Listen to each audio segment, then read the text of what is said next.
سال کر گئی تو ان کے لیے کچھ ہم نے مسائل ڈسکس کرنے ہیں کہ جب بندہ دنیا سے چلا جاتا ہے تو اس کے ساتھ کیسا سلوک کرنا چاہیے،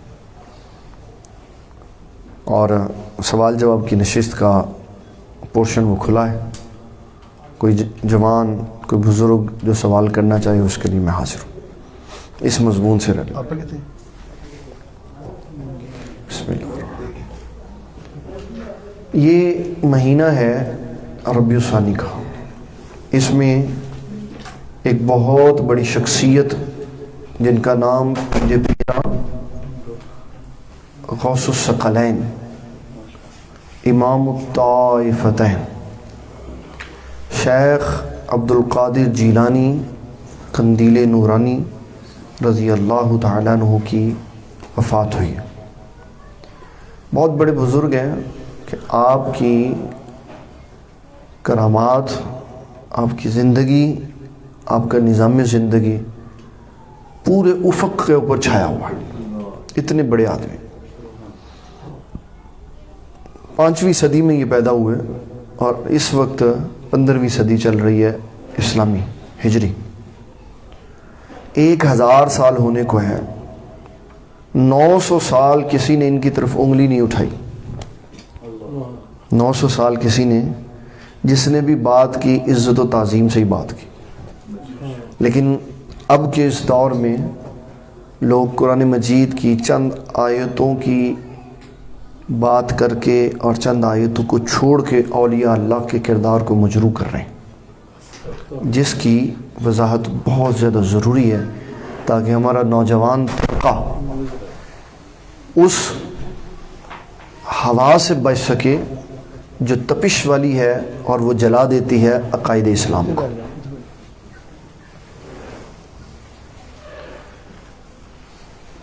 اسلام نے کتنی ہی وہ شخصیات بیان کی ہیں جن کو اللہ تعالیٰ نے جب دنیا میں بھیجا تو عزتوں کے تاج عطا فرمائے. ہم نے اپنے اسلاف کی کتابوں میں پڑھا، قطب الدین بختیاری کاکی رحمۃ اللہ علیہ، آپ پیدا ہوئے تو آپ کو 14 سپارے حفظ تھے. 14 سپارے. تو پوچھا یہ آپ کو کیسے ہوئے؟ کہا اماں جان تلاوت کرتی تھی تو میں نے یاد کر لی. اب ان اولیاء اللہ کی عظمتوں کو قرآن مجید سے ٹکراؤ دلا کے تو کہتے ہیں یہ غلط ہے. میں وہ آپ کو بات سنانے لگا. سورۃ النحل ہے، سورۃ نمبر 16 ہے، پارہ نمبر 14 ہے اور آیت نمبر ہے 78. سورۃ 16 پارہ 14 آیت 70 سورۃ نحل ہے. اللہ تعالیٰ ارشاد فرماتے ہیں واللہ اخرجکم من بطون امہاتکم لا تعلمون شیئا، کہ جب میں تمہیں اس دنیا میں لے کے آتا ہوں تو تمہیں کچھ معلوم نہیں ہوتا. تمہیں کچھ معلوم نہیں ہوتا. یہ آیت قرآن ہے. کہتے تم کہتے ہو 14 سپارے انہوں نے حفظ کی، تو اللہ فرماتا ہے کہ جب میں دنیا میں بھیجتا ہوں تو کچھ بھی نہیں ہوتا. تو اس طرح مس گائیڈ کیا جاتا ہے.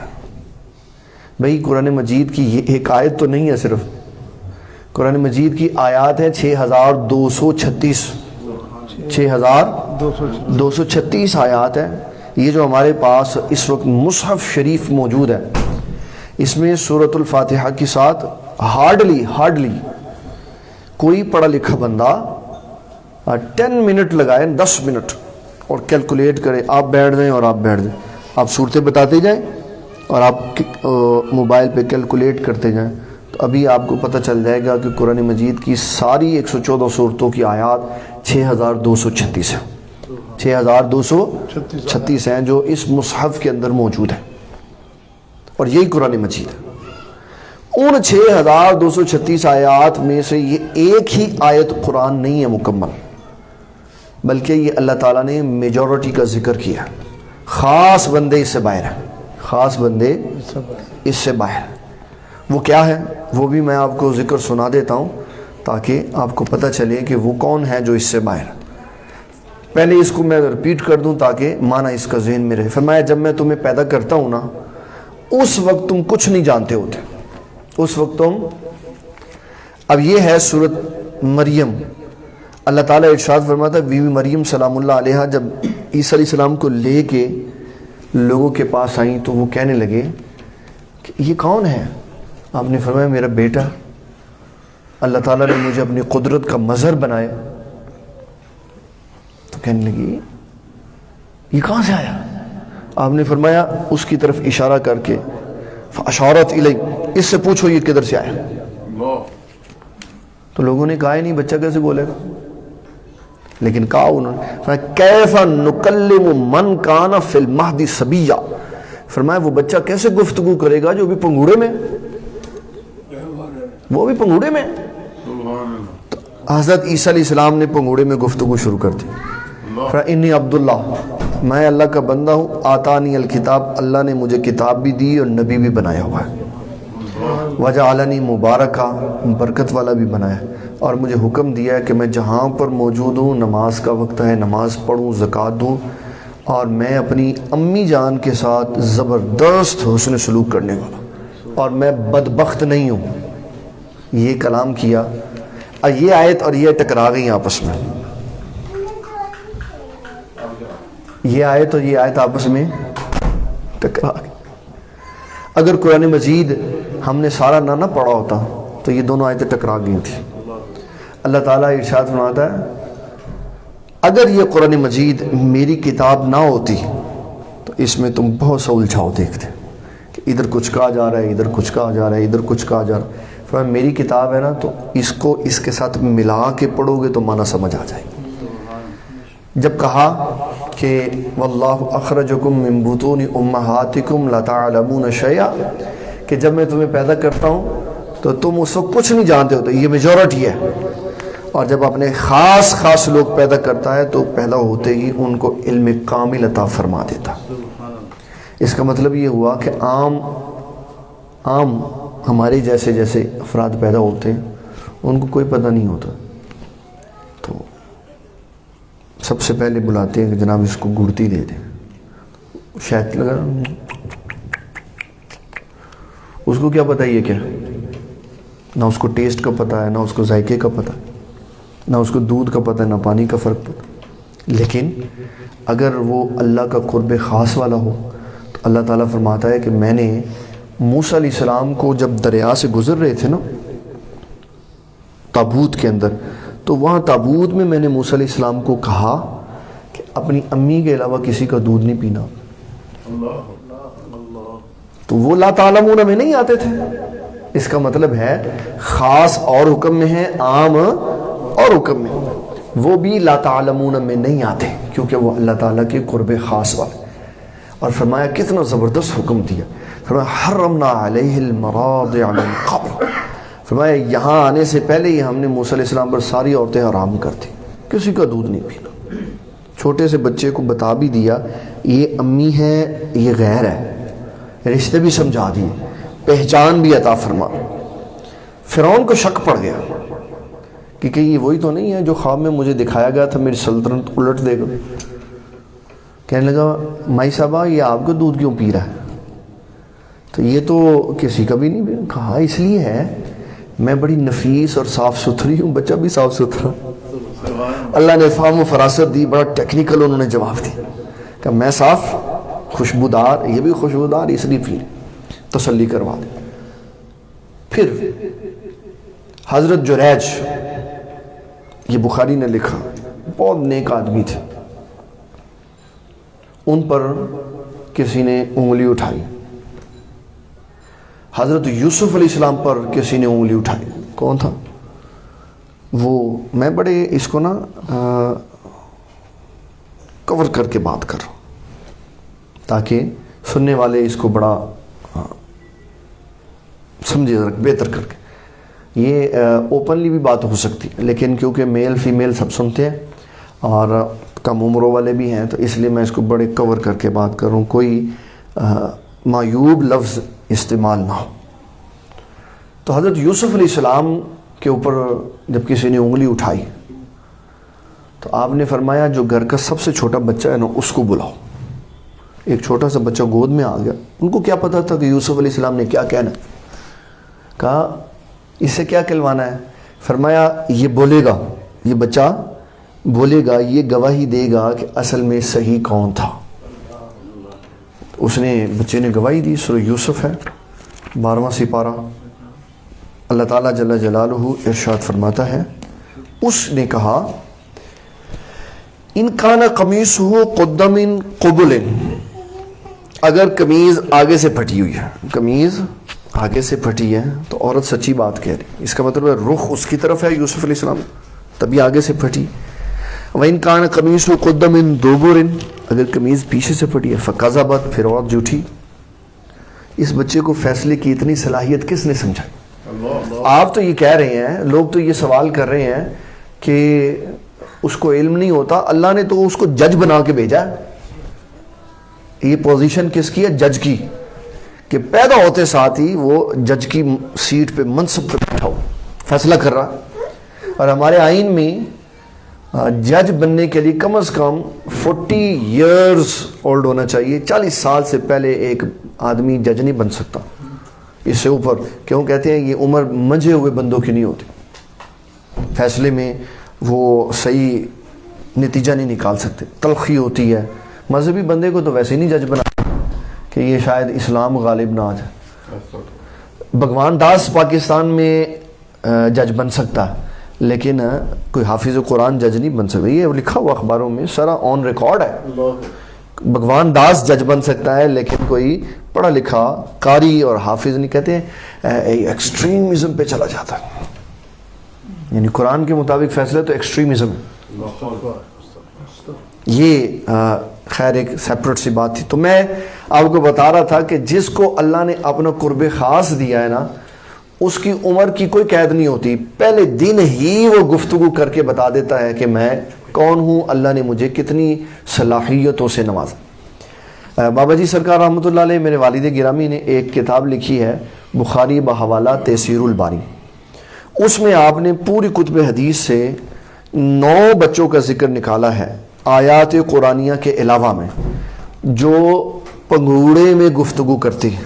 پنگوڑے میں گفتگو کرتے ہیں، اللہ تعالیٰ کے قرب خاص والے ہیں. اللہ ان کو علم دے دیتا ہے کہ یہ ہوگا، یہ ہوگا، یہ ہوگا، یہ ہوگا. یہ اس زمانے کی بات ہے جس میں ٹیکنالوجی نہیں تھی، ڈی این اے نہیں ٹیسٹ ہوتا تھا، پتہ نہیں تھا ہوتا کہ اصل میں کون کیا ہے. تو بچے نے گواہی دے دی کہ میں فلاں کا بیٹا ہوں. تو یہ کس نے اس کو علم دیا؟ اللہ تعالیٰ. تو اسی طرح جو اولیاء اللہ ہوتے ہیں، جب وہ پیدا ہوتے ہیں تو ان کو علم کون دیتا ہے؟ اللہ تعالیٰ. یہ اس کا فضل ہے، یہ اس کا کمال ہے. جس کو وہ اپنی رحمت کاملہ کا حصہ بنانا چاہے اس کو خاص علم عطا فرما دے. اس لیے کبھی پریشان نہیں ہونا اس آیت کو سن کے کہ اللہ تعالیٰ فرماتا ہے کہ جب میں کسی کو دنیا میں بھیجتا ہوں تو اس کو کوئی علم نہیں دیتا. یہ عام ہے، ہم جیسے لوگ ہیں. خاصوں کو جب وہ دنیا میں بھیجتا ہے تو اس کو بتا دیتا ہے. اور در منصور میں علامہ جلال الدین سیوطی نے موسیٰ علیہ السلام کا ایک بڑا ہی خوبصورت واقعہ لکھا. فرمایا موسیٰ علیہ السلام جب پیدا ہوئے تو تبھی بڑے علم کامل والے انسان تھے. تو فرعون نے امتحان لینے کے لیے کہ یہ بچہ کہیں وہی تو نہیں، آپ کے سامنے انگارے ابلتے ہوئے رکھے، ابلتے ہوئے، اور دوسری طرف موتی رکھ دیے. اگر یہ بچہ صحیح سمجھ بوجھ والا ہے تو موتی پکڑے گا، انگارہ نہیں پکڑ. تو آپ نے ایسے ہاتھ بڑھایا موتی پکڑنے کے لیے. تو اللہ تعالیٰ نے فرمایا جبریل جا ہاتھ ادھر کر، ایک کام خراب ہو جانا. تو حضرت جبریل علیہ السلام نے ہاتھ ادھر کر کے تو انگارہ پکڑا دیا کہ اللہ تعالیٰ کی حکمت کچھ اور چاہتی ہے، آپ کچھ اور کرنا چاہ رہے. تو یہ عقل سلیم والے. تو اسی طرح غوث اعظم رضی اللہ تعالیٰ عنہ اللہ کے قرب خاص والے بندے تھے. خدا نہیں ہے، خدا نہیں ہے، خدا کے شریک بھی نہیں ہے، نبی اللہ بھی نہیں ہے، اور نبی اللہ کے صحابی بھی نہیں ہیں. حضور صلی اللہ علیہ وسلم کے بیٹے ہیں، آپ کی اولاد پاک کا حصہ ہیں. امام احمد رضا ان کے بارے میں فرماتے ہیں غوث اعظم امام التقا والنقا، جلوہ شان قدرت پہ لاکھوں سلام. کہ اللہ تعالیٰ نے اپنی قدرتوں کا ایک جلوہ رسول اللہ کی ذات کو بنایا، ایک جلوہ حضور پاک کے صحابہ کو بنایا، ان جلووں میں سے ایک جلوہ غوث اعظم کی ذات کو بنایا کہ خاص ان کے اوپر. آپ کے بارے میں ایک روایت مشہور ہے جس کے اوپر بڑا واویلا ہوتا، بڑا واویلا ہوتا ہے. وہ کیا ہے؟ کہتے ہیں وہ ایک مائی آئی تھی آپ کے پاس اور وہ کہتی تھی میں اپنے بیٹے کا انتظار کر رہی ہوں, برات ڈوب گئی. تو غوث پاک رضی اللہ تعالیٰ نے برات زندہ کر کے نکالا. یہ کیسے ہو سکتا؟ بھئی جو فوت ہو گیا تو وہ تو فوت ہو گیا, اس کو تو کوئی نہیں زندہ کر سکتا, اس کو کوئی نہیں زندہ کر سکتا. یہ قرآن مجید کے صراحتاً خلاف عقیدہ ہے, صراحتاً خلاف عقیدہ. میں آپ کو آیتیں بتا دیتا ہوں, مزید تحقیق کوئی کرنا چاہے تو تحقیق کا میدان اس کے لیے کھلا. اللہ اکبر. یہ ہے سورۃ البقرہ 243 نمبر آیت ہے. 200 موسیٰ علیہ السلام قوم کے نمائندے لے کے ہزاروں افراد, یہاں الوف ہے, الف ان کی جمع, الف کہتے ہیں ہزار کو, الوف ہزاروں. تو مفسرین نے اس کی تعداد لکھی 70,000. جو موسیٰ علیہ السلام ہے وہ اپنی قوم 6.5 لاکھ افراد میں سے 70,000 بندوں کو نمائندہ بنا کے لے کے گئے کوہ طور پر. آؤ میں تمہیں دکھاتا ہوں کہ اللہ کیسے گفتگو کرتا میرے ساتھ. اب وہ کیونکہ نبی تو نہیں تھے کہ ان کے سامنے کلام اترتا اور وہ اللہ کے کلام کو سنتے, ان کے اندر تو طاقت نہیں تھی. تو جب وہ طور پر گئے, اللہ تعالیٰ فرماتا ہے فقال لهم اللہ موتوا, میں نے 70,000 بندے مار دیے, سارے 70,000 کے 70,000 مار دی. تو موسیٰ علیہ السلام کہنے کے مولا 6.5 لاکھ کو کیا جواب دوں گا, یہ لے کے آیا تھا, ان کو مار دیا تو نے, ان کے بغیر تو نہیں میں نے جانا واپس. تو اللہ فرماتا ہے ثم احیا, پھر ان 70,000 مرے ہوئے کو موسیٰ کے کہنے پہ میں نے دوبارہ زندہ کر دی. آئیں واپس لے جائیں. تو مرا ہوا تو زندہ ہو جاتا, مرا ہوا تو زندہ ہو جاتا. ایک ہی شرط ہے کہ بندہ اللہ کا کرنے والا ہونا چاہیے. بندہ کرتا زندہ کون ہے؟ اللہ. کرتا بندے زندہ کون ہے؟ اللہ. پھر تیسرے سپارے میں سورۃ بقرہ میں چلے جائیں. ابراہیم علیہ السلام نے کہا, یہ بڑی غور سے سننی ہے بات, اس میں 2 مسئلے حل ہو جائیں گے. ابراہیم علیہ السلام نے اللہ تعالیٰ سے کہا, یہ اللہ تعالیٰ کے بڑے لاڈلے نبی تھے, دوست تھے نا, اللہ کے دوست تھے, اور اللہ سے ان کا یارانہ تھا. پھر اللہ تعالیٰ نے بھی اپنے یارانے میں بڑے بڑے کام کروائے. بوڑھے ہوئے تو کہا چل بیٹے کے گلے پہ چھری پھیر. بڑا مشکل ہوتا ہے اللہ کا دوست بن. یہ بڑے ہمے اور دعوے کی بات ہے. ایک بندہ کہنے لگا کہ ساڈی تے رب نال یاری لگی ہوئی ساڈی, اور میں کہ خدا دا نام لے اللہ دے بندے, اللہ نال یاری لان دا مطلب پتر چھری تھے لٹانے پیندے, تو لٹا سکنا. میں نے اپنے والد گرامی کو میں نے اپنی زندگی میں ان سے بڑھ کر شریعت کا پابند کوئی نہیں دیکھا. میں نے کبھی نہیں ان کی زندگی میں ان کی زبان سے یہ سنا کہ ساڈی رب نال یاری. وہ کہنا اسی تے بڑے عاجزی والے بندے ہیں, اللہ دے نال یاری کتنے لا سکتے, اسی تو دے محبوب دے تابع دار ہوئی تے بڑی گل. اللہ سے یاریاں لگانا اور دعوے ہمیں کرنا کہ میں اللہ کا یار ہوں, تو جہنم ہی جانا, اس کے لیے تو بڑی قربانیاں دینی پڑتی. یہ جملہ نہیں کہنا چاہیے رب نال لگیاں ساڈیاں یاریاں. علامہ ذوقی نے لکھا تربیت عشاق میں, ایک بندہ کہتا پھرتا تھا کہ میری اللہ سے یاری ہے, تو اس کو سمجھایا اور اللہ کے بندے یہ نہیں کہتے, اللہ کا بندہ بن کے رہتے ہیں, اسی میں عاجزی انکساری. نہیں مانا, اس کو اصول بول ہو گیا, یورین پرابلم ہو گیا. اب وہ دروازوں پہ, مدرسوں کے اور مسجدوں کے دروازوں پہ لوگ کہ دعا کرو جی میں اللہ اس تکلیف تو باہر کر. تو ایک صاحب تقویٰ کہنے لگا اور کیا ہے, اللہ دے نال یاری لائی. بابا اس کے لیے تو اپنی گردنیں پیش کرنی پڑتی, یہ جملہ نہیں کہنا چاہیے. تو یہ اس مقام کے بندے ہیں جو اللہ کے دوست ہیں, اللہ کے دوست ہیں. کہا یا اللہ مجھے دکھا مردے کیسے زندہ کرے گا. تو فرمایا ابراہیم یقین نہیں ہے, کہا ہے لیکن اس کو سمجھانا ہے اس کو.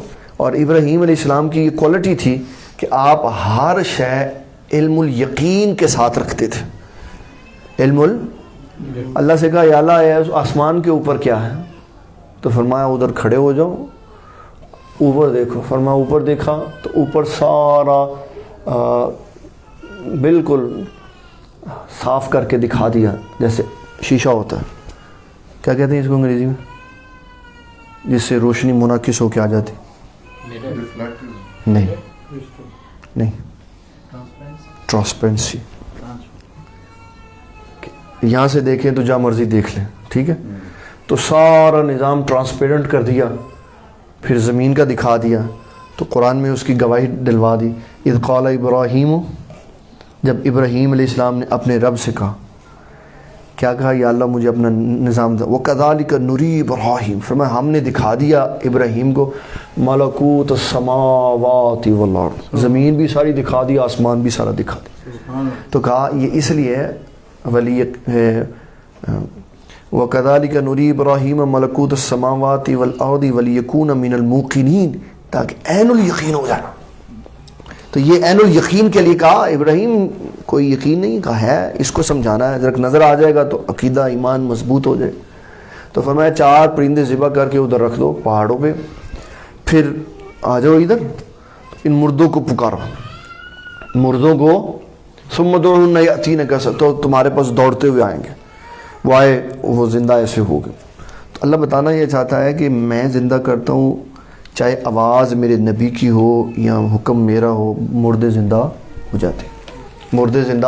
اچھا, اب آئے اس بات کی طرف تاکہ مسئلہ ہمیں سمجھ آ جائے.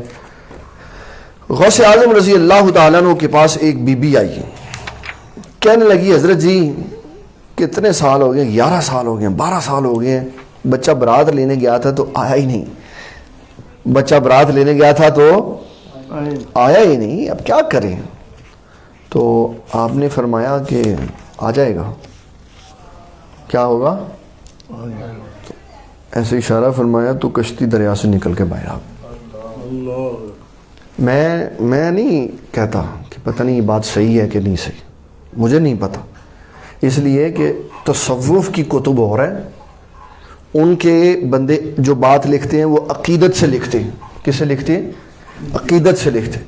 اور جو محققین ہیں وہ عقیدت نہیں دیکھتے, وہ دیکھتے ہیں وہ راستہ تحقیق کا, اصول اور ضابطے پورے ہیں کہ نہیں. واللہ عالم یہ مسئلہ صحیح ہے یا نہیں ہے, مجھے اس سے کوئی غرض نہیں. لیکن میں آپ کو بتانے لگا ہوں کہ سالوں پہلے فوت ہوا, سالوں بعد بھی زندہ ہو جاتا ہے. یہ قرآن مجید ہے.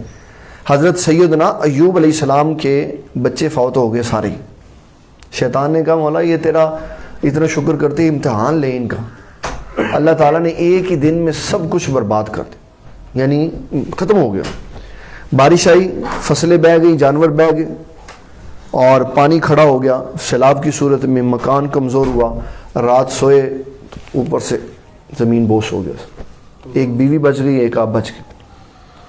اور جو وبا پھیلی اس کی وجہ سے بیمار ہو گئے. 7 سال بیمار رہے, اور بالکل چارپائی کے ساتھ. 7 سالوں کے بعد اللہ تعالیٰ نے سوال کیا ایوب علیہ السلام کیا حال ہے؟ تو کہا یا اللہ تیرا شکر. میں اپنے آپ سے پوچھوں کہ 2 دن مجھے پریشانی آ جائے تو میں کہتا ہوں یار بس. تو میں نے اس کا مطلب ہے انبیاء کی زندگیاں نہیں پڑھی. انبیاء کی زندگیاں بڑی بڑی تکلیفوں کے بعد بھی وہ یہ کہتے ہیں یا اللہ تیرا شکر, یا اللہ تیرا شکر, یا اللہ تیرا شکر. موسیٰ علیہ السلام, یہ تبیان القرآن میں شکر کے چیپٹر میں لکھا ہوا ہے. موسیٰ علیہ السلام اللہ کا شکر ادا کر رہے تھے, یا اللہ تیرا شکر, یا اللہ تیرا شکر, یا اللہ تیرا شکر. تو اللہ تعالیٰ نے فرمایا موسیٰ علیہ السلام نبیوں جیسا شکر ادا کرے, نبیوں جیسا شکر ادا کرے. کہا مولا اس کا کیا مطلب؟ فرمایا جیسے آپ زبان سے کہہ رہے ہیں ایسے تو میری مخلوقات میں سے جانور بھی شکر ادا کرتے ہیں, آپ نبیوں والا شکر ادا کریں کہ امتحان کی چکی میں پڑے اور مصائب اور مصیبتوں میں سے گزرے. پھر جب میں پوچھوں موسیٰ کیا حال ہے تو پھر کہنا میرا مولا تیرا شکر. بغیر تکلیف کے تو جانور بھی شکر ادا کرتے تھا. تو مومن کا کام ہے جتنے مرضی مصائب آئیں, کیونکہ مومن کو مصائب اللہ تعالیٰ تکلیف پہنچانے کے لیے نہیں بھیج دیتا. اگر کسی مومن کو مصیبت آ جائے, حالات خراب ہو جائیں اور بیماری آ جائے, یا وہ معاشی طور پر یا معاشرتی طور پہ کمزور ہو جائے, تو اس کا مطلب یہ نہیں اللہ نے اس کو نیچے کر دی. اس کا مطلب یہ ہے اللہ اس کے درجے بلند کر رہا, اللہ اس کے گناہ معاف کر رہا. حضور پاک صلی اللہ علیہ وسلم فرماتے ہیں دنیا میں یہ میرے پاس چیز ہے, میں نے یہاں یہاں رکھیے. تو جب میں اس کے اندر ہاتھ ڈالتا ہوں تو یہاں نہیں ہے. کدھر ہے یار؟ تو اب میں یہاں دیکھوں گا نا، تو یہاں سے یہاں مجھے تکلیف پہنچی، ایک لمحے کے لیے ہلکا سا صدمہ پہنچا. تو رسول اللہ صلی اللہ علیہ وسلم فرماتے ہیں اس صدمے پہ بھی اللہ گناہ معاف فرما دیتا ہے. سر اتنے سے صدمے پہ ہم سمجھتے ہیں یہ صدمے برے ہوتے ہیں. مومن کو صدمہ جو پہنچتا ہے وہ برا نہیں ہوتا. حضور صلی اللہ علیہ وسلم فرماتے ہیں منافق اور کافر کو جب تکلیف آتی ہے تو ایسے ہے جیسے اونٹ اپنے قلعے کے ساتھ بدھا ہوا ہے، گھوم رہا ہے، وہیں کھڑا ہے، وہیں بیمار ہے، وہیں صحت مند. مومن ایسا نہیں ہے. مومن کو جب تکلیف آتی ہے تو گناہ معاف ہو جاتے ہیں اور درجے بلند ہو جاتے ہیں. اس کے بالکل ساتھ ساتھ یہ بھی بیان کر دی، فرمایا قیامت والے دن جب مومنوں کو پہنچی ہوئی تکلیفوں کو اللہ ترازو میں تولے گا تو ایسے ان کے درجے ایسے اوپر جائیں گے. تو لوگ پوچھیں گے یا اللہ ان کے درجے اتنے کیوں ہیں، تو انہیں نمازیں نہیں پڑھی ہیں. تو فرمایا ان کو تکلیف آئی تھی. اوہو اچھا، اگر مولا ہمیں پتا ہوتا کہ تکلیف کے ملنے پر اتنی تو مہربانی فرمانے والا تو ہم اپنے جسم اپنی کھالے کینچیوں سے کاٹ لیتے تاکہ ہمیں تکلیف پہنچتی. تو تکلیف کبھی بری نہیں ہوتی.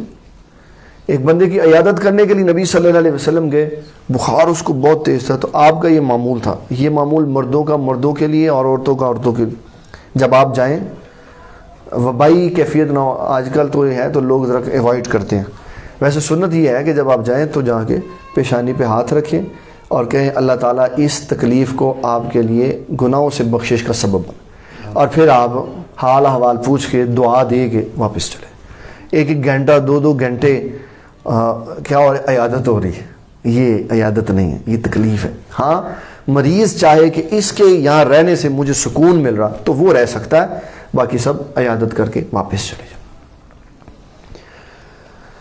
آپ صلی اللہ علیہ وسلم جب اس کے پاس گئے تو آپ نے اس کی پیشانی پہ ہاتھ لگایا. فرمایا کیا حال ہے؟ کہتا ہے بخار کی ایسی کی تیسی، اس نے تو مجھے مار دیا. آپ نے کہا اچھا چل ٹھیک ہے، فوت ہو گیا بندہ. پھر آپ نے فرمایا بخار کو کبھی برا نہیں کہنا چاہیے. فرمایا یہ اللہ تعالیٰ کی نعمتوں میں سے نعمت ہے. بخار نعمت ہے، جب آتی ہے تو حدت آتی تو فرمایا یہ میل کچیل اتار دیتی. میل کچیل سے کیا مراد ہے؟ گناہ اتار دیتی، درجے بلند ہو جاتے. تکلیفوں پہ گھبرانا نہیں چاہیے، تکلیفوں پہ ساتھ ساتھ علاج کرے، ساتھ ساتھ یہ نہیں کہتے بابا جی سرکار فرمایا کہتے یہ نہیں کہتے یا اللہ میں صبر دے، بالکل نہیں کہنا. اس کا مطلب ہے تکلیف بھی رہے اور میں اس کے ساتھ ایڈجسٹ کر جاؤں، مجھے صبر آ جائے.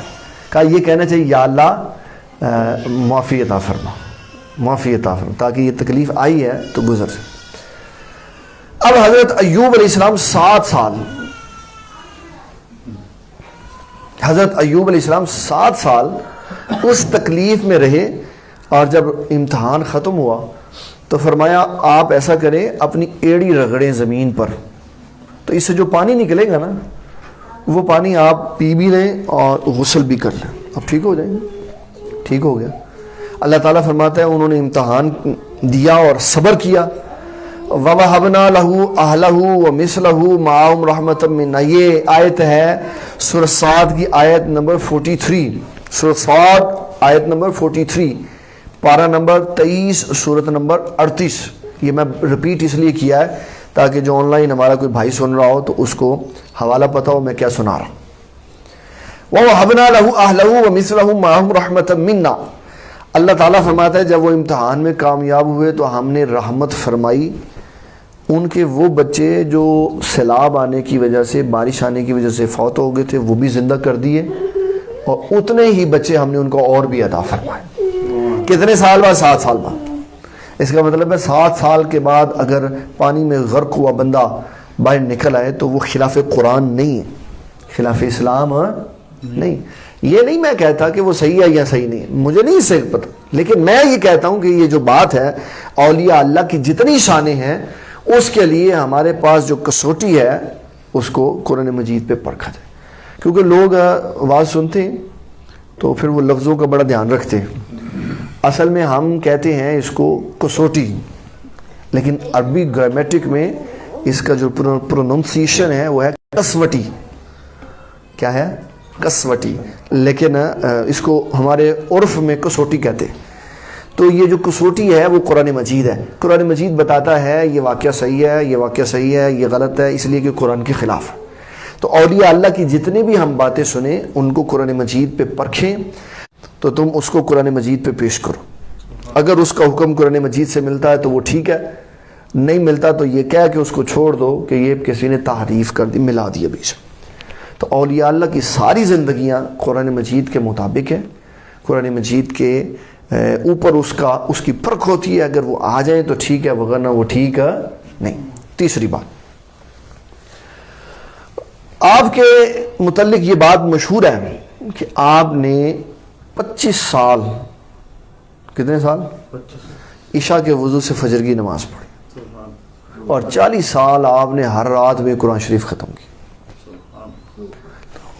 آؤٹ آف مائنڈ ہے یہ، کیسے نہیں ہو سکتا؟ کہتا ہے اسلام اتنا سخت نہیں.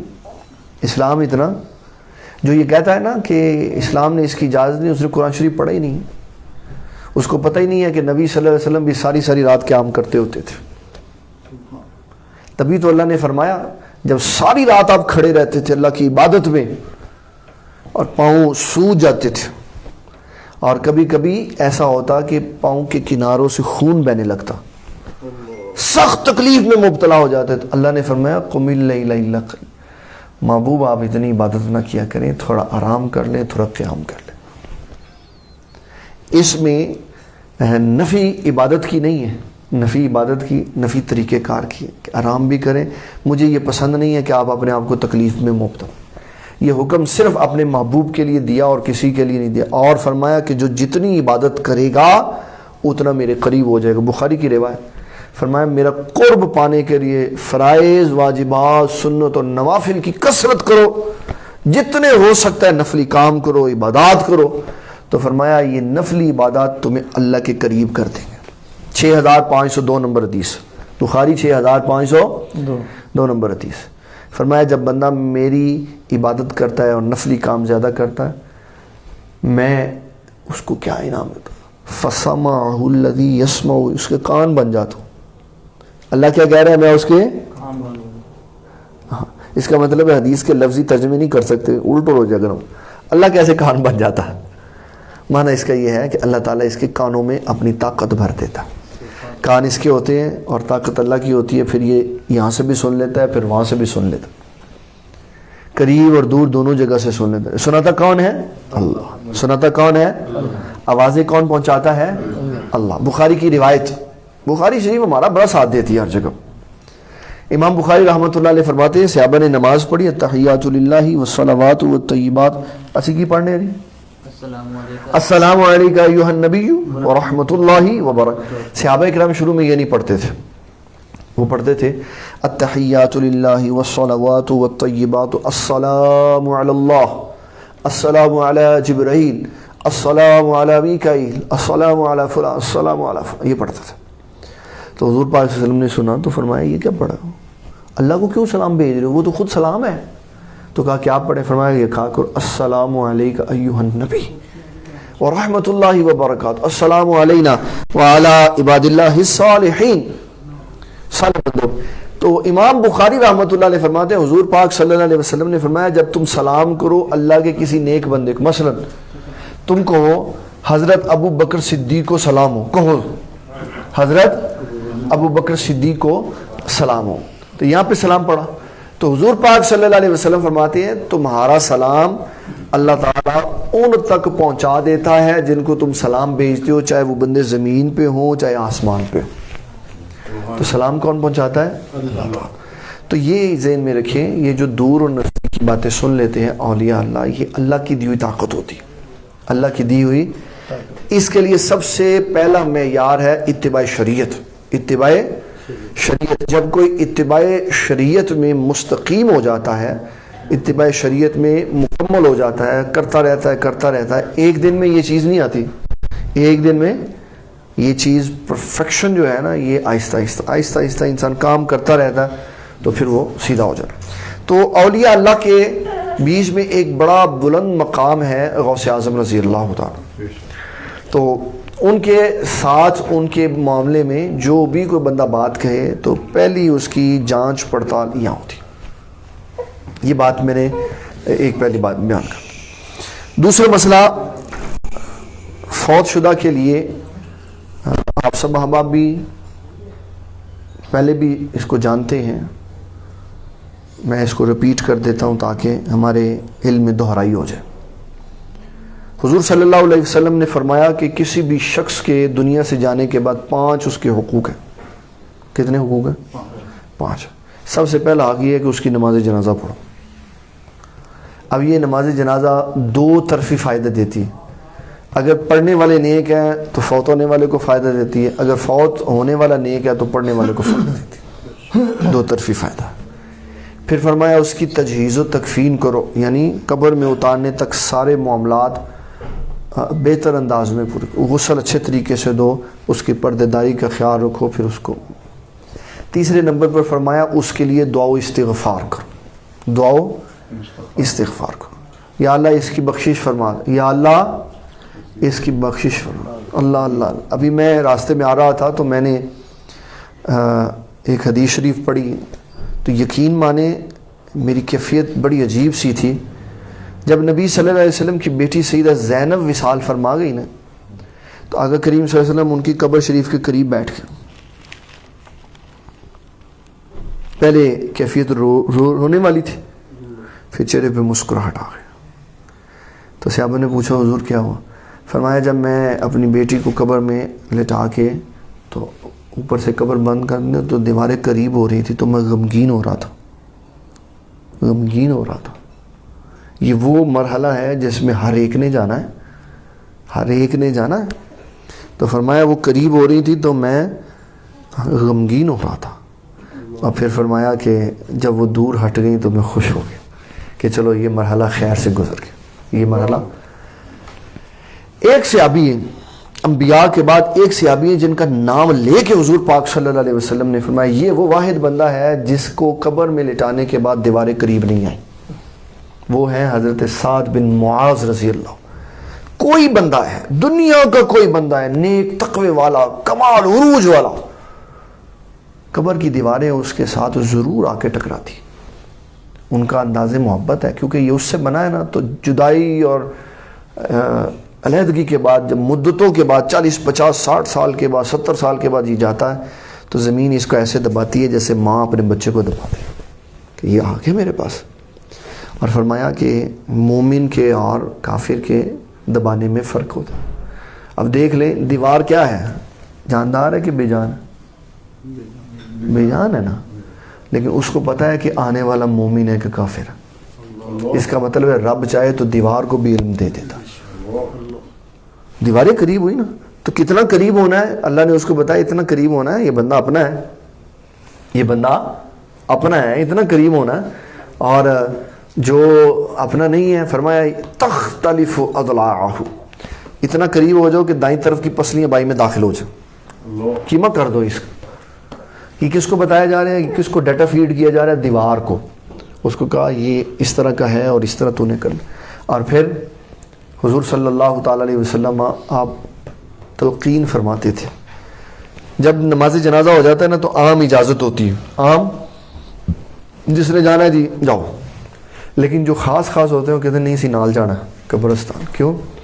غم میں شریک ہونے کے. تو حضور پاک صلی اللہ علیہ وسلم اپنے صحابہ کی طرف میں قبر کے اوپر چلے جاتے تھے اور وہاں جا کے پھر بیٹھے رہتے تھے. تسبیحات, تکبیرات, تحمیدات, تحلیلات, یہ سارا کچھ پڑھتے تھے. کتنی دیر؟ جتنی دیر اونٹ ذبح ہوتا. تسی کدی اونٹ کیتا جی؟ اچھا مشکل ہوتا ہے.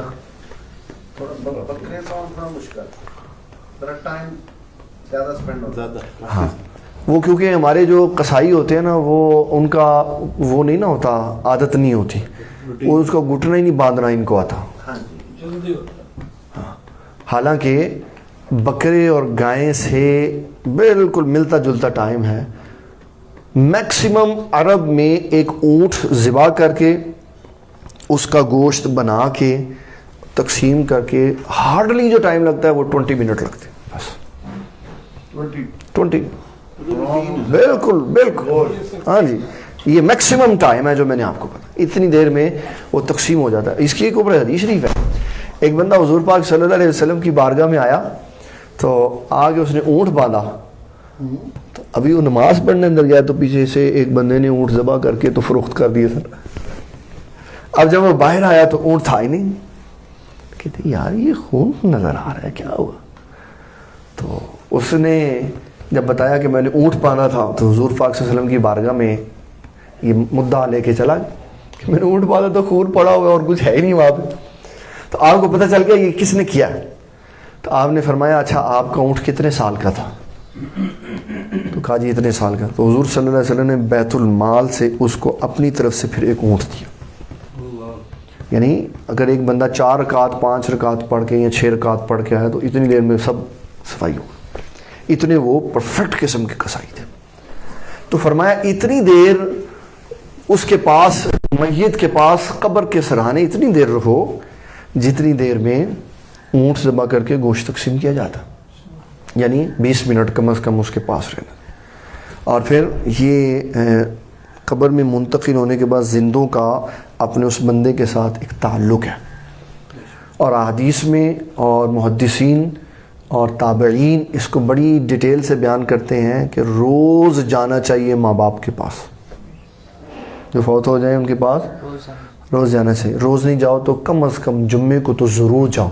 فرمایا وہ تمہارے منتظر ہوتے ہیں. اور جب بچہ جاتا ہے اور سلام کرتا ہے تو پھر وہ پہچانتے ہیں. پھر یہ اصال ثواب کرتا ہے فاتحہ پڑھ کے اخلاص پڑھ کے. تو وہ قبر میں جو ساتھ ہوتے ہیں نا اس کو اٹھا کے ادھر اٹھ ادھر، ہاں کیا بات ہے؟ کہا دیکھ میں پیچھے نیک بچے چھڑ گیا سمجھ تحفہ آئے، تینوں کیا آیا؟ کچھ نہیں ہے. تو فرمایا وہ فخر کرتا ہے. اور پھر ایک حدیث شریف میں اس طرح بھی بیان کیا، فرمایا اپنے ماں باپ کو فوت ہونے کے بعد تکلیف نہ پہنچاؤ.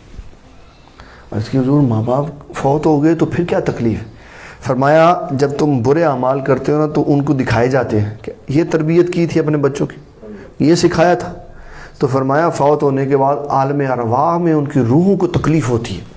تو فرمایا اپنے ماں باپ کے فوت ہونے کے بعد ان کی روحوں کو تکلیف نہ پہنچاؤ، اچھے کام کرتے رہو تاکہ ان کی روحیں خوش ہوتی رہیں. یہ سارے حقوق ہیں اس بندے کے جو دنیا سے چلا گیا. یہ ہمارے معاشرے کے مسلمان افراد کے بڑے چھوٹے ہر ایک کو پتہ ہونا چاہیے. یقین مانے اتنا بڑا عالمیہ ہے. میں تقریباً اپنی ساری زندگی میں مختلف لوگوں کے جنازوں میں، ان کی میت میں، ان کی غسل کی کیفیت میں ان کے پاس رہا ہوں. صرف وہی بچے اپنے ماں باپ کو غسل دیتے ہیں جو دین سے وابستہ ہوتے ہیں. ایسے بھی میں نے بچے دیکھے ہیں کہا نہیں چوکے پہ چلا جاؤ، سگا باپ ہے نہیں دیتے. کیوں نہیں دیتے؟ اس لیے کہ انہوں نے سیکھا کچھ نہیں ہوا، سیکھا نہیں. اگر سیکھا ہوتا تو اس کی کیفیت اور ہوتی. کیوں یہ کہا؟ فرمایا کہ اگر غیر بندہ دے گا نا غسل تو غسل دینے کے بعد اچھی باتیں چھپا دے گا اور عیب بتائے گا. اور جب تم آپ دو گے تو اچھی باتیں بتاؤ گے، کوئی کمی رہ جائے گی تو اس کے اوپر پردہ ڈال دو. تو اسلام نے ایک پورشن زندہ رکھا، ایک پورشن فوت شدہ کا رکھا. آدھی زندگی ادھر رکھی ہے آدھی ادھر رکھی ہے، اور بتایا یہ بھی فوت شدہ کے حقوق میں سے کھا کے. پھر سب سے عام ترین بات جس سے فوت شدہ کی روحیں ٹھنڈی رہتی وہ کیا ہے؟ فرمایا جب کوئی بندہ فوت ہو جائے نا تو وہ اپنی زندگی میں جس سے محبت رکھتا تھا نا اس سے کبھی نہیں بگاڑنی، اسے کبھی نہیں بگاڑنی. حضور پاک صلی اللہ علیہ وسلم آپ نے قربانی کی اور حضرت علی سے فرمایا یہ گوشت یہ ران لے لو. میں اس کا ترجمہ ران کے ساتھ ہی کرتا ہوں کیونکہ ہمارے ہاں رانے جاتی ہیں اور ساری جاتی ہیں، کہیں اوس پتر دے سوڑے، کدی ادھر دے سوڑے، کدی ادھر دے سوڑے کہتے ہیں یہ سے ویلیو بنتی ہے. تو جو ماں باپ ہوتے ہیں ان کے جو دوست ہوتے ہیں ان کو بھی رہان بیچنی چاہیے، اس سے ان کی بھی روحیں ٹھنڈی ہوتی ہیں. تو آپ نے ایک گوشت کا ٹکڑا حضرت علی سے کہا کہ یہ آپ دے آئیں. حضرت خدیجۃ الکبریٰ کی وہ سہیلی اس بستی میں رہتی، تو پھر وضاحت کر دی. فرمایا جب وہ خوش ہوگی نا تو اللہ اس کی اطلاع سیدہ خدیجہ کی روح کو پہنچا دے گا اور وہ روح بھی خوش ہوگی کہ میرے بچوں نے میرے دوستوں کا، میرے رشتہ داروں کا، میرے محبت کرنے والوں کا خیال رکھا. اور بابا جی سرکار رحمۃ اللہ علیہ خصوصی طور پہ ہمیں یہ گائیڈ کرتے تھے کہ جو پیرزادے پیروں دے پتر اپنے والد کے دوستوں کو کٹ آف کر دیتے ہیں، پیچھے چھوڑ دیتے، فرمایا وہ کبھی ترقی نہیں پا سکتے، اس لیے کہ انہوں نے تو اپنے باپ کی جوانی اور عروج اور کمال اور ان کی حکمتیں اور ان کی دانائیاں اور فیصلے تو دیکھے نہیں ہوتے، وہ جو ساتھ رہے ہوتے انہوں نے دیکھے ہوتے، تو جب انہی کو چھوڑ دیا تو کس نے سیدھی راہ دکھانی تھی، کس نے صحیح بات بتانی تھی، کس نے کہنا تھا بھئی بابا جی اس موقع پہ یہ کام کرتے تھے آپ ایسے کریں. تو سب سے بڑا یہاں ڈس ایڈوانٹیج یہ ہوتا ہے کہ کہتا میں ان کیونکہ میں کرسی تے بیٹھ گیا ہوں میں ان کی سدھی ضرورت بھئی ابھی تو ضرورت ہے سب کی، ابھی تو سب کی ضرورت ہے. باپ کے دوستوں کو کبھی نہیں چھوڑنا چاہیے، اس لیے کہ یہ وہ خاص لوگ ہوتے ہیں جنہوں نے ساری زندگی کے نتیجے اپنے پاس رکھے ہوتے ہیں اور پھر آنے والی نسل کو محبت سے چلاتے ہیں. یہ ایک درس ہے ہمارے لیے کہ ہم اپنے بڑے چھوٹوں کے ساتھ تعلقات بنا کے رکھیں، محبت رکھیں. تھوڑی سی زندگی ہے. حضور پاک صلی اللہ علیہ وسلم نے فرمایا 3 کام کرو اللہ تبارک و تعالیٰ دیکھو کیسے انعام کرتا. ایک کام یہ کرو کہ تعلق توڑو نہیں، ایک کام کرو کہ تعلق توڑو نہیں. جاؤ جی آگے تسی وڈے کوئی نہیں آئی ختم ہو گئی تھوڑی ساری جینا مرنا ختم ہو رہا ہے اس بات پہ جینا مرنا ختم. تو فرمایا کہ جب ایسی صورتحال نہ کرو قطع تعلق ہی نہ کرو تو 3 نعمتیں ملیں. نمبر 1 اللہ تعالیٰ عمر لمبی فرما دے گا، کیا ہوگا؟ نمبر 2 رزق میں اضافہ فرما دے. نمبر 3 اللہ تعالیٰ اچانک موت نہیں دے گا، یعنی جب بھی موت آئے گی خبر والی آئے گی. اور فرمایا جس نے مرنے سے پہلے کلمہ طیبہ لا الہ الا اللہ محمد الرسول اللہ پڑھا، جس کا آخری کلام یہ ہوا، تو فرمایا جو ہی روح نکلے گی سیدھا بغیر حساب و کتاب اللہ جنت عطا فرما. قبلہ شاہ صاحب نے نماز سے پہلے ایک حکم ارشاد فرمایا تھا تو اس کو میں ذرا رپیٹ کر. اذان میں 2 بڑی میجر ہم اپنی عادتیں گھسیڑ دیتے ہیں. جب کہتا ہے مؤذن اشہد ان محمد رسول اللہ تو میں کہتا ہوں صلی اللہ علیہ وسلم، صلی اللہ علیہ وسلم. بھئی یہ تو مجھے صلی اللہ علیہ وسلم پڑھنے کا تو یہاں ابھی موقع نہیں ہے. ابھی تو حدیث شریف کہہ رہی ہے کہ جو مؤذن کہے تم وہ کہو، جو مؤذن کہے تم وہ کہو. پوری کتب حدیث میں اذان کے چیپٹر میں کہیں نہیں یہ لکھا ہوا کہ جب اشہد ان محمد رسول اللہ کہا جائے تو تم صلی اللہ علیہ وسلم، یہ کہیں نہیں لکھا ہوا. ہر جگہ یہی لکھا ہوا ہے کہ جو مؤذن کہے تم وہی کہو. تو جب وہ کہے اشہد ان محمد رسول اللہ تو اس کے جواب میں بھی اشہد ان محمد رسول اللہ کہوں. پھر دوسری حدیث ساتھ میں ملاؤں کہ نبی صلی اللہ علیہ وسلم فرماتے ہیں جب میرا نام سنو تو مجھ پہ درود شریف پڑھو. اس کا فائدہ کیا ہے کہ اذان کے ایک کلمے کا جواب دینے پہ اللہ تعالیٰ 2 لاکھ نیکیاں عطا فرماتا. تو جب میں نے 2 دفعہ اشہد ان محمد رسول اللہ نہیں کہا تو میں نے 4 لاکھ نیکیاں چھوڑ دی کیونکہ مجھے علم نہیں تھا. تو 4 لاکھ نیکیاں وہ بھی لیں پھر ساتھ درود شریف بھی پڑھیں تاکہ پورا ایک بیلنس ہو جائے. پھر اس کے بعد جب آخر میں آتا ہے لا الہ الا اللہ تو بعض لوگ پھر عقیدت اور محبت میں کیونکہ ہم نیگیٹو سائڈ پہ جاتے ہی نہیں، پازیٹیو اس کا پوائنٹ آف ویو لیتے ہیں کہ اس نے اس لیے کہا کہ شاید یہ کلمہ آدھا ہے تو میں لا الہ الا اللہ کے بعد محمد رسول اللہ پڑھ دوں. نہیں، اس اذان کی جگہ لا الہ الا اللہ ہی مکمل جملہ ہے. اس کے جواب میں لا الہ الا اللہ ہی کہنا ہے، اذان کمپلیٹ ہوگی. کوئی بندہ اپنی مرضی سے لا الہ الا اللہ محمد رسول اللہ کہتا ہے تو وہ اپنی طرف سے اضافہ کر کے پڑھ رہا جتنا مرضی پڑھتا، لیکن اس کو جو 2 لاکھ نیکیاں ملنی ہیں وہ لا الہ الا اللہ کہنے بھی ملنی.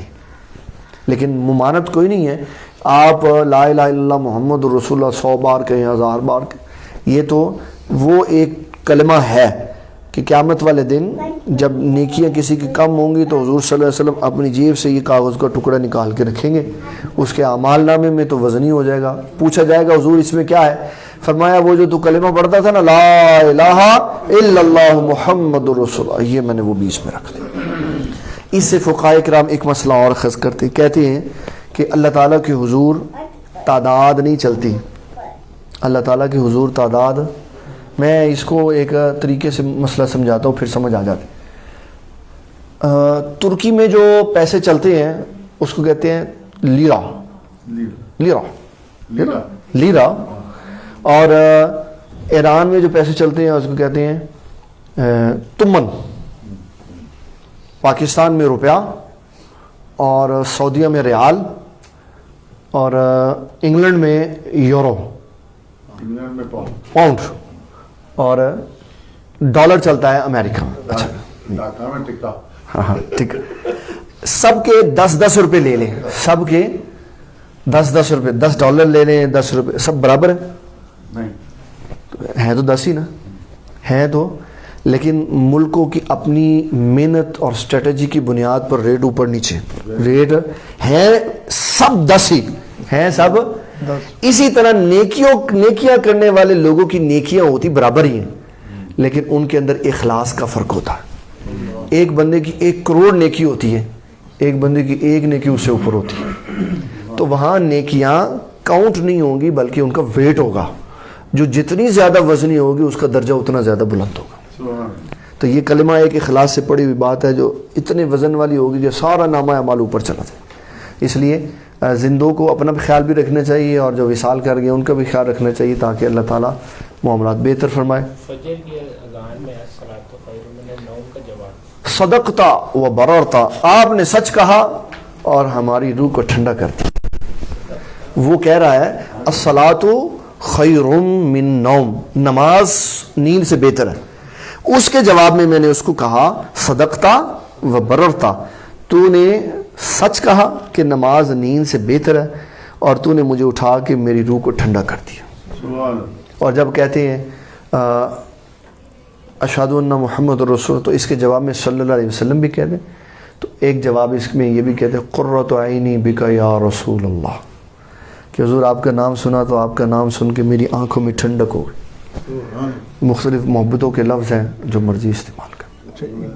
جی اب سولوشن یہ ہوا کہ جب مؤذن کہے گا اشہد ان محمد رسول اللہ، تو بہتر ہے کہ ہم یہی کہیں اشہد ان محمد رسول اللہ صلی اللہ علیہ وسلم. یہ بہتر نہیں ہے، ایسے ہی ضروری ہے. بہتر تو جو مؤذن ہے، ہاں ایسے ہی ضروری اور لازمی ہے کہ وہ کہے اشہد ان محمد رسول. میں نے اگلی چیز ملائی نا، مطلب جی بالکل بالکل. پہلے اس کے وہ کلمات ریپیٹ کریں گے جو اس نے کہے، پھر آگے ہم حضور پاک صلی اللہ علیہ وسلم پہ دوسری پڑھیں. اس میں ان کا بھی جواب بن جاتا ہے جو کہتے ہیں ہر جگہ درود ابراہیمی پڑھو، اور ان کو تو ایک باری پڑھ اگلی اذان ہی مک جانی ہے ساری. بات اجازت ہے؟ جی جی بالکل. بات یہ ہے کہ بندہ، میں کہا کرتا ہوں بابوں کی محفلوں میں بیٹھیں گے تو سمجھ آئے جی، اور بے شمار ایشوز آپ سالو ہو جاتے ہیں. جی میں آج کیا نام ہے بلال صاحب کو شاباش دیتا ہوں. یہ سوال میرے دل میں آج، میں کتنے سال کا ہو گیا، 60 سال، ماشاء اللہ ماشاء اللہ. 60 سال کی عمر میں یہ سوال میں کرتا رہ گیا، نہیں ہوا اور بھول جاتا تھا، یا کبھی ساری سمجھ آ گئی، ساری عمر ہوگی سنتے. اور یہ جب الصلاۃ خیر من النوم کہیں، اور اس طرح اس سے بھی ایڈ کر لیں، تو جب وہ قامت پہ کھڑا ہوتا ہے نماز کے وقت، وہ جب کہتے ہیں نا کہ قد قامت الصلاۃ، اس کا قد کا مطلب ہوتا ہے تحقیق، قامت کا مطلب ہے کھڑی ہو گئی، الصلاۃ کا مطلب ہے نماز. نماز کا ہمیں کیا کرنا، جو اقامت ہوتی ہے نا اس کا جواب نہیں ہوتا، اس کا نہیں ہوتا.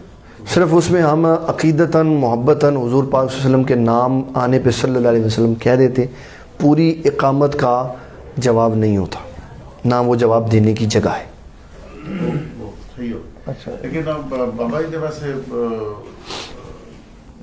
سختی سے منع کیا تھا کہ جب اذان ہو تو آخر پہ محمد الرسول اللہ.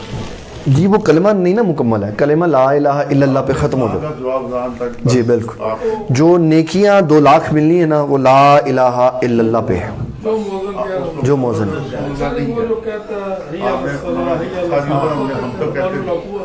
جی میرا سوال ابھی ہے جی جی